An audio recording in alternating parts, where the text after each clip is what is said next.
ಸ್ನೇಹಿತರೆ, ನೆನ್ನೆ ಈ ಚಾಮುಂಡಿ ಬೆಟ್ಟದ ಆಷಾಢ ಶುಕ್ರವಾರದ್ದು ಭಾಳಷ್ಟು ಚರ್ಚೆ ನಡೀತಾ ಇದೆ.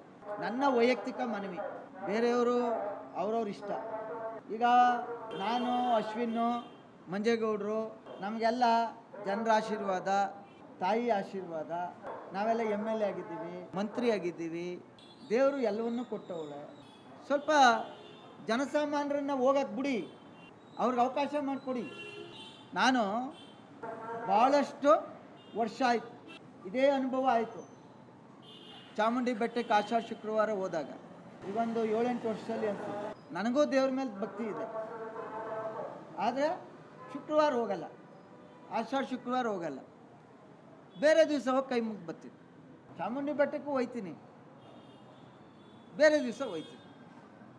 ಕುಮಾರಣ್ಣವ್ರು ಬಂದ ಬಿಟ್ಟರೆ ಇನ್ನು ಬೇರೆ ದಿವಸ ಆಷಾಢ ಶುಕ್ರವಾರನೂ ಹೋಗಲ್ಲ, ಶುಕ್ರವಾರ ಹೋಗಲ್ಲ. ಅದರಿಂದ ನಮ್ಮ VIP ನಮಗೆಲ್ಲ ದೇವ್ರು ಒಳ್ಳೇದು ಮಾಡೋನಲ್ಲ. VIP ಜನಸಾಮಾನ್ಯರಿಗೂ ತಾಯಿ ಚಾಮುಂಡೇಶ್ವರಿ ಒಳ್ಳೇದು ಮಾಡಲಿ, ಅವ್ರನ್ನ ಗುಡಿ ಮುಖ್ಯ ಅನ್ನೋದು ನನ್ನ ಅಭಿಪ್ರಾಯ.